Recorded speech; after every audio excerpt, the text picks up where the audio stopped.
Let's build the full cost picture, because this is where most conversations about housing go wrong. People compare mortgage payment to rent. That comparison is incomplete.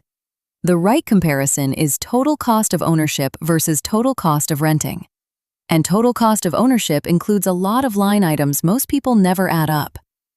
Let's use a specific example. Round numbers, real math. You buy a $400,000 home in 2024. 20% down, that's $80,000 out of pocket on day one. You take a $320,000 mortgage at 7% interest, 30-year fixed. Your monthly principal and interest payment, roughly $2,130. Over 30 years, your total payments to the bank, approximately $767,000. For a loan of $320,000, you pay $447,000 in interest. Alone, just interest. $447,000. That is more than the original purchase price of the house. And it doesn't appear prominently in any mortgage advertisement you have ever seen. But we're just getting started. Property taxes. The national average is roughly 1.1% of assessed value per year. On a $400,000 home, $4,400 per year. And here's the part people miss. As your home appreciates, so does the tax bill. If your home doubles in value over 30 years, so does your property tax in most jurisdictions. Conservative estimate over 30 years accounting for appreciation, $175,000 in property taxes. Homeowners insurance. Average cost nationally, around $1,800 per year for a $400,000 home. 30 years, $54,000. And premiums are rising faster than inflation in most markets right now. Maintenance and repairs. This is the number people consistently underestimate. Financial planners use 1% of home value per year as a rule of thumb.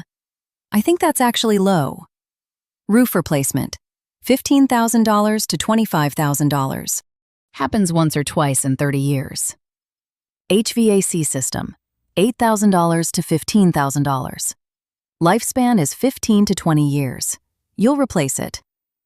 Water heater, appliances, plumbing, electrical, these are not optional. 1% per year on a $400,000 home is $4,000 annually. Over 30 years, $120,000, minimum. Some financial analysts use 2%, which would put that number at $240,000. HOA fees, if applicable. National average for HOA communities, around $330 per month. If your property has an HOA, and increasingly new developments do, that's nearly $120,000 over 30 years. Transaction costs.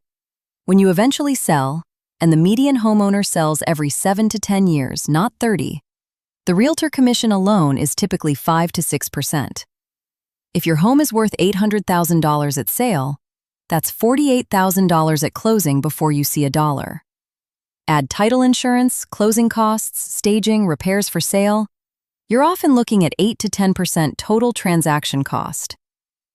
Let's add it up. Down payment, $80,000. Interest over 30 years, $447,000. Property taxes, $175,000. Insurance, $54,000. Maintenance and repairs, $120,000. Transaction costs at sale, $48,000. Total cost of ownership, approximately $924,000. For a home that cost $400,000, you paid more than twice the purchase price before you earn a single dollar of return. Now let's talk about why the narrative is so persistent. Because the math I just showed you is not secret. This analysis has been published in academic finance for decades. And yet the cultural consensus around homeownership hasn't budged. Why? There are real reasons, not just propaganda. Real, legitimate reasons why homeownership makes sense for many people. I want to give them a full hearing. Reason 1, forced savings. This is probably the most important argument for homeownership, and it has nothing to do with returns. A mortgage is a forced savings mechanism. Every month, a portion of your payment reduces the principal, slowly at first, more quickly later. You are compelled to save whether you feel like it or not. Rent is not. The $975 monthly difference I described? In practice, most people spend it. They don't invest it. They upgrade their lifestyle. They take vacations. They buy things.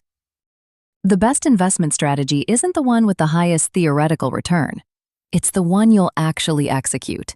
And for the vast majority of people, not the financially disciplined minority, the actual average person, a mortgage forces behavior that produces wealth. Renting without investing the difference produces nothing.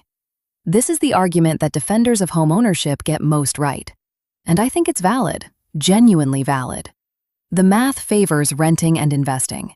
Human behavior often doesn't. Reason 2. Leverage. When you buy a home with 20% down, you control a $400,000 asset with $80,000. That's 5-to-1 leverage. If the home appreciates 10% in year 1, you've made $40,000 on an $80,000 investment. That's a 50% cash-on-cash return. No financial instrument available to regular investors offers that kind of leverage at a 7% interest rate. The catch, and it's a significant catch, is that leverage works both ways. If your home declines 20% in value, your $80,000 equity is gone. 2006 to 2011. 8 million Americans learned this lesson in real time. Millions more who bought in 2022 and 2023 at peak prices are learning a version of it now. Reason 3. Inflation hedge. A fixed 30-year mortgage is one of the rare financial instruments that gets cheaper in real terms over time. Your $2,130 payment in 2024 feels heavy.